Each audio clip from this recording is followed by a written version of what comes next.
Hi friends, ನಿಮಗೆಲ್ಲ ಮತ್ತೊಂದು ವಿಡಿಯೋಗೆ ಸ್ವಾಗತ. ಫ್ರೆಂಡ್ಸ್, ಧರ್ಮಸ್ಥಳದಲ್ಲಿ ಮಂಜುನಾಥ ಸ್ವಾಮಿಯ ಪ್ರತಿಷ್ಠಾಪನೆ ಹೇಗಾಯಿತು? ಜೈನ ಕುಟುಂಬ ಹಿಂದೂ ದೇವಸ್ಥಾನವನ್ನು ಸ್ಥಾಪಿಸಿದ್ದು ಯಾಕೆ? ಧರ್ಮಸ್ಥಳದಲ್ಲಿ ಬಾಹುಬಲಿಯ ನಿರ್ಮಾಣವಾಗಿದ್ದು ಯಾಕೆ? ಅಣ್ಣಪ್ಪ ಸ್ವಾಮಿಯ ಬೆಟ್ಟದ ಬಗ್ಗೆ ನಿಮಗೆಷ್ಟು ಗೊತ್ತು? ಫ್ರೆಂಡ್ಸ್, ಧರ್ಮಸ್ಥಳದ ಸಂಪೂರ್ಣ ಮಾಹಿತಿಯನ್ನು ಇವತ್ತಿನ ಈ ಒಂದು ವಿಡಿಯೋದಲ್ಲಿ ಹೇಳ್ತಾ ಇದ್ದೀವಿ. ವಿಡಿಯೋವನ್ನು ಎಲ್ಲೂ ಸ್ಕಿಪ್ ಮಾಡದೆ ಸಂಪೂರ್ಣವಾಗಿ ನೋಡಿ. ಫ್ರೆಂಡ್ಸ್, ಧರ್ಮಸ್ಥಳ ದಕ್ಷಿಣ ಕನ್ನಡ ಜಿಲ್ಲೆಯ ಒಂದು ಧಾರ್ಮಿಕ ತಾಣ. ಮಂಜುನಾಥ ಸ್ವಾಮಿ ದೇವಾಲಯವಿರೋ ಈ ಊರು ಬಹಳ ಪ್ರಸಿದ್ಧಿ. ಶ್ರವಣ ಬೆಳಗೊಳದಂತೆ ಬಾಹುಬಲಿಯ ಪ್ರತಿಮೆ ಕೂಡ ಇಲ್ಲಿದೆ. ಈ ದೇವಸ್ಥಾನಕ್ಕೆ 700 ವರ್ಷಗಳ ಇತಿಹಾಸವಿದೆ. ನೇತ್ರಾವತಿ ದಡದಲ್ಲಿರೋ ಈ ಕ್ಷೇತ್ರದ ಆರಾಧ್ಯ ದೈವವೇ ಶ್ರೀ ಮಂಜುನಾಥ ಸ್ವಾಮಿ. ಹಿಂದೂ ದೇವರಾದ ಮಂಜುನಾಥ ಸ್ವಾಮಿ ಇಲ್ಲಿಗೆ ಬಂದಿದ್ದು ಹೇಗೆ ಅನ್ನೋದಕ್ಕೆ ಒಂದು ಕುತೂಹಲಕಾರಿ ಕತೆ ಇದೆ. ಫ್ರೆಂಡ್ಸ್, ಧರ್ಮಸ್ಥಳ ಕ್ಷೇತ್ರಕ್ಕೆ ಸುಮಾರು 700ರಿಂದ 800 ವರ್ಷಗಳ ಇತಿಹಾಸವಿದೆ. ಧರ್ಮಸ್ಥಳವನ್ನ ಮೊದಲು ಕುಡುಮ ಅನ್ನೋ ಹೆಸರಿನಿಂದ ಕರಿತಾ ಇದ್ರು. ಇಲ್ಲಿನ ನೆಲ್ಯಾಡಿ ಬೀಡಿನಲ್ಲಿ ಬಿರ್ಮಣ್ಣ ಪೇರ್ಗಡೆ ಮತ್ತು ಅಮ್ಮು ಪಲ್ಯಾಳ್ತಿ ಅನ್ನೋ ಗಂಡ ಹೆಂಡತಿ ವಾಸಿಸ್ತಾ ಇದ್ರು. ಜೈನ ಸಮುದಾಯದ ಬಿರ್ಮಣ್ಣ ಪೇರ್ಗಡೆ ಚಂದ್ರಕಾಂತ ಸ್ವಾಮಿಯ ಪೂಜೆ ಮಾಡಿಕೊಂಡು ಬಂದಿದ್ರು. ಬಿರ್ಮಣ್ಣ ಪೇರ್ಗಡೆ ಮತ್ತು ಅಮ್ಮು ಪಲ್ಯಾಳ್ತಿ ಅಪಾರ ದೈವಭಕ್ತರಾಗಿದ್ರು.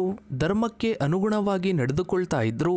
ಒಮ್ಮೆ ದೇವತೆಗಳು ಧರ್ಮದ ಸ್ಥಾನವನ್ನ ಹುಡುಕ್ತಾ ಹೊರಟಾಗ ಕುಡುಮ ಬಳಿ ಒಂದೇ ಕೊಳದಲ್ಲಿ ಹುಲಿ ಮತ್ತು ಹಸು ನೀರನ್ನ ಕುಡಿತಾ ಇರೋದನ್ನ ನೋಡಿದ್ರು. ಇದರಿಂದ ಇದೇ ಧರ್ಮ ಇರೋ ಸ್ಥಳ ಅಂತ ತೀರ್ಮಾನ ಮಾಡಿದ್ರು. ಹೀಗಾಗಿ ಅತಿಥಿಗಳ ರೂಪದಲ್ಲಿ ಬಿರ್ಮಣ್ಣ ಪೇರ್ಗಡೆ ಮನೆಗೆ ಬಂದ್ರು. ಈ ದಂಪತಿಗಳು ಅತ್ಯಂತ ಪೂಜ್ಯ ಭಾವದಿಂದ ಅತಿಥಿ ಸತ್ಕಾರ ಮಾಡಿದ್ರು. ಅದೇ ದಿನ ರಾತ್ರಿ ಒಂದು ಪವಾಡ ನಡೀತು. ಆ 4 ಜನ ಅತಿಥಿಗಳು ಧರ್ಮ ದೇವತೆಗಳ ರೂಪದಲ್ಲಿ ಬಿರ್ಮಣ್ಣ ಪೇರ್ಗಡೆಯವರ ಕನಸಿನಲ್ಲಿ ಬರ್ತಾರೆ. ಬಂದು ತಾವು ಆ ಮನೆಯಲ್ಲೇ ನೆಲೆಸುವ ಆಸೆಯನ್ನ ವ್ಯಕ್ತಪಡಿಸಿದ್ರು.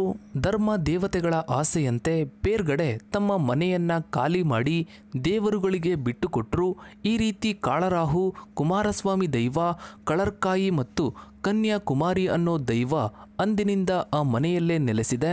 ಈ ದೈವಗಳ ಆಜ್ಞೆಯಂತೆ ಬಿರ್ಮಣ್ಣ ಪೇರ್ಗಡೆಯವರು ಗುಡಿ ಕಟ್ಟಿಸಿ ನಿತ್ಯ ಪೂಜೆಗೆ ಅರ್ಚಕರನ್ನ ನೇಮಿಸಿದ್ರು.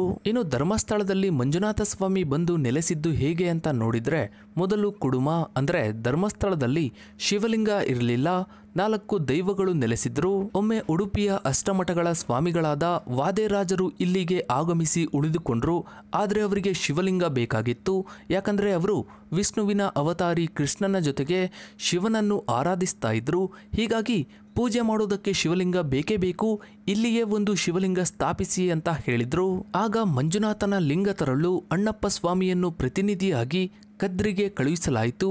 ಹಾಗೆ ಕದ್ರಿಗೆ ಬಂದ ಅಣ್ಣಪ್ಪ ಸ್ವಾಮಿ ಕದ್ರಿಯಿಂದ ಶಿವಲಿಂಗವನ್ನ ಎತ್ಕೊಂಡು ಧರ್ಮಸ್ಥಳಕ್ಕೆ ಬಂದರು. ಆದರೆ ಅಷ್ಟರಲ್ಲಿ ಅಲ್ಲೊಂದು ಪವಾಡ ನಡೆದಿತ್ತು. ಆಗಲೇ ನೆಲೆಸಿದ್ದ ಧರ್ಮ ದೇವತೆಗಳು ಸೇರ್ಕೊಂಡು ಶಿವನಿಗಾಗಿ ಒಂದು ದೇವಸ್ಥಾನವನ್ನೇ ಕಟ್ಟಿರ್ತಾರೆ. ನಂತರ ಆ ಅಷ್ಟ ಸ್ವಾಮೀಜಿಗಳು ಕುಡುಮಕ್ಕೆ ಧರ್ಮಸ್ಥಳ ಎಂಬ ಹೆಸರನ್ನ ಇಟ್ರು ಎಂಬ ಕತೆ ಇದೆ. ಸಾಮಾನ್ಯವಾಗಿ ಜೈನ ಧರ್ಮದವರು ಯಾವುದೇ ದೇವರು ಅನ್ನೋ ಕಾನ್ಸೆಪ್ಟ್ ಅನ್ನ ನಂಬೋದಿಲ್ಲ. ಅಂಥದ್ರಲ್ಲಿ ಜೈನ ಧರ್ಮೀಯರ ಕೈಗೆ ದೇವಸ್ಥಾನದ ಆಡಳಿತ ಹೋಗಿದ್ದು ಹೇಗೆ ಅನ್ನೋ ಪ್ರಶ್ನೆ ಮೂಡುತ್ತೆ. ಇದಕ್ಕೆ ಒಂದು ಇತಿಹಾಸವಿದೆ. ಧರ್ಮ ದೇವತೆಗಳಿಗೆ ಗುಡಿ ಕಟ್ಟಿದ ಬಿರ್ಮಣ್ಣ ಪೇರ್ಗಡೆಯವರ ಕುಟುಂಬವೇ ಧರ್ಮಸ್ಥಳದ ಜವಾಬ್ದಾರಿಯನ್ನು ಹೊತ್ಕೊಳ್ತು. ಅಲ್ಲಿಂದ ಇಲ್ಲಿಯವರೆಗೆ ಅವರ ಕುಟುಂಬದವರೇ ಧರ್ಮಾಧಿಕಾರಿ ಆಗ್ತಾ ಬಂದಿದ್ದಾರೆ. ವೀರೇಂದ್ರ ಹೆಗಡೆ ಅವರು 21ನೇ ಧರ್ಮಾಧಿಕಾರಿಯಾಗಿದ್ದಾರೆ. ವೀರೇಂದ್ರ ಹೆಗಡೆ ಅವರಿಗೂ ಮುನ್ನ ಅವರ ತಂದೆ ರತ್ನವರ್ಮ ಹೆಗಡೆ ಧರ್ಮಸ್ಥಳದ ಧರ್ಮಾಧಿಕಾರಿಯಾಗಿದ್ದರು. ಅವರು 1973ರಲ್ಲಿ ಜೈನರ ಆರಾಧ್ಯವಾದ ಬಾಹುಬಲಿ ಪ್ರತಿಮೆ ನಿರ್ಮಾಣಕ್ಕೆ ಕೈ ಹಾಕಿದರು. ನಂತರ ಅದು ಪೂರ್ಣಗೊಳ್ಳುವ ಮುನ್ನವೇ ಅವರು ವಿಧಿವಶರಾದರು. ಹೀಗಾಗಿ ಈ ಕಾರ್ಯವನ್ನು ವೀರೇಂದ್ರ ಹೆಗಡೆ ಪೂರ್ಣಗೊಳಿಸಿದ್ರು. ಹೀಗೆ ಹಿಂದೂ ಧರ್ಮದ ಪವಿತ್ರ ಸ್ಥಳ ಜೈನ ಧರ್ಮೀಯರಿಗೂ ಪೂಜ್ಯ ಸ್ಥಳವಾಗಿ ಬದಲಾಯಿತು. ಇಲ್ಲಿ 12 ವರ್ಷಕ್ಕೊಮ್ಮೆ ಬಾಹುಬಲಿ ಪ್ರತಿಮೆಗೆ ಮಹಾ ಮಸ್ತಕಾಭಿಷೇಕ ನಡೆಯುತ್ತೆ. ಧರ್ಮಸ್ಥಳ ಮಂಜುನಾಥ ಸ್ವಾಮಿಯ ಮಹಿಮೆ ಎಂತಹದ್ದು ಅಂದರೆ ದೇಶ ವಿದೇಶಗಳಿಂದ ಭಕ್ತರು ಇಲ್ಲಿಗೆ ಬರ್ತಾರೆ. ಸಾಮಾನ್ಯ ಜನರು ಅಷ್ಟೇ ಅಲ್ಲದೆ ದೇಶದ ಪ್ರಧಾನಿಯಿಂದ ಹಿಡಿದು ಮುಖ್ಯಮಂತ್ರಿಯ ತನಕ ಎಲ್ಲರೂ ಇಲ್ಲಿಗೆ ಬಂದು ಕೈ ಮುಗಿತಾರೆ. ಎಲ್ಲರಿಗೂ ಮಂಜುನಾಥ ಸ್ವಾಮಿ ಅಂದರೆ ಬಹಳ ಭಕ್ತಿ. ಇನ್ನು ದೇಶದ ಬಹುತೇಕ ಎಲ್ಲ ದೊಡ್ಡ ದೊಡ್ಡ ಹಿಂದೂ ದೇವಸ್ಥಾನಗಳು ಸರ್ಕಾರದ ಮುಜರಾಯಿ ಇಲಾಖೆ ವ್ಯಾಪ್ತಿಗೆ ಒಳಪಟ್ಟಿದೆ. ಆದರೆ ಧರ್ಮಸ್ಥಳದ ಆಡಳಿತ ಇನ್ನು ಖಾಸಗಿಯವರ ಅಂದರೆ ಹೆಗಡೆ ಕುಟುಂಬದವರ ಕೈಯಲ್ಲೇ ಇದೆ.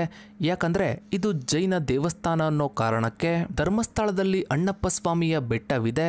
ಇವರೇ ಧರ್ಮಸ್ಥಳ ಕ್ಷೇತ್ರದ ರಕ್ಷಣೆ ಮಾಡ್ತಾ ಇರೋದು ಅಂತ ಹೇಳಲಾಗುತ್ತೆ. ಅಣ್ಣಪ್ಪ ಸ್ವಾಮಿ ಬೆಟ್ಟದಲ್ಲಿ 4 ಧರ್ಮ ದೇವತೆಗಳ ಮಂದಿರ ಕೂಡ ಇದೆ. ಜನ ಅಣ್ಣಪ್ಪ ಸ್ವಾಮಿ ಮೇಲೆ ಭಕ್ತಿಯ ಜೊತೆಗೆ ಭಯವನ್ನು ಕೂಡ ಹೊಂದಿದ್ದಾರೆ. ಈ ಸನ್ನಿಧಾನದಲ್ಲಿ ಯಾರೂ ಸುಳ್ಳು ಹೇಳೋದಿಲ್ಲ. ಸುಳ್ಳು ಹೇಳಿದ್ರೆ ಅಣ್ಣಪ್ಪ ಸ್ವಾಮಿ ಶಿಕ್ಷಿಸ್ತಾನೆ ಅನ್ನೋದು ನಂಬಿಕೆ. ಹೀಗಾಗಿ ಈ ಕ್ಷೇತ್ರ ಆಣೆ ಪ್ರಮಾಣಗಳಿಗೂ ಪ್ರಸಿದ್ಧವಾಗಿದೆ. ಇನ್ನು ಇತ್ತೀಚಿನ ವರ್ಷಗಳಲ್ಲಿ ಧರ್ಮಸ್ಥಳದ ಬಗ್ಗೆ ಕೆಲವು ವಿಚಾರಗಳು ಸಾಕಷ್ಟು ಸುದ್ದಿ ಆಗ್ತಾ ಇವೆ. ಅದರಲ್ಲಿ ಎಷ್ಟು ನಿಜ ಎಷ್ಟು ಸುಳ್ಳು ಅನ್ನೋದ್ರ ಬಗ್ಗೆ ಆದಷ್ಟು ಬೇಗ ಸತ್ಯ ಹೊರಗಡೆ ಬರಬೇಕು ಅನ್ನೋದೇ ಭಕ್ತರ ಬೇಡಿಕೆ. ಇನ್ನು ನೀವು ಕೂಡ ಧರ್ಮಸ್ಥಳ ಮಂಜುನಾಥ ಸ್ವಾಮಿಯ ಭಕ್ತರಾಗಿದ್ದರೆ ತಪ್ಪದೆ ವಿಡಿಯೋಗೊಂದು ಲೈಕ್ ಮಾಡಿ. ನಿಮ್ಮ ಅನಿಸಿಕೆ ಅಭಿಪ್ರಾಯಗಳನ್ನು ತಪ್ಪದೆ ಕಮೆಂಟ್ ಸೆಕ್ಷನಲ್ಲಿ ಕಮೆಂಟ್ ಮಾಡಿ.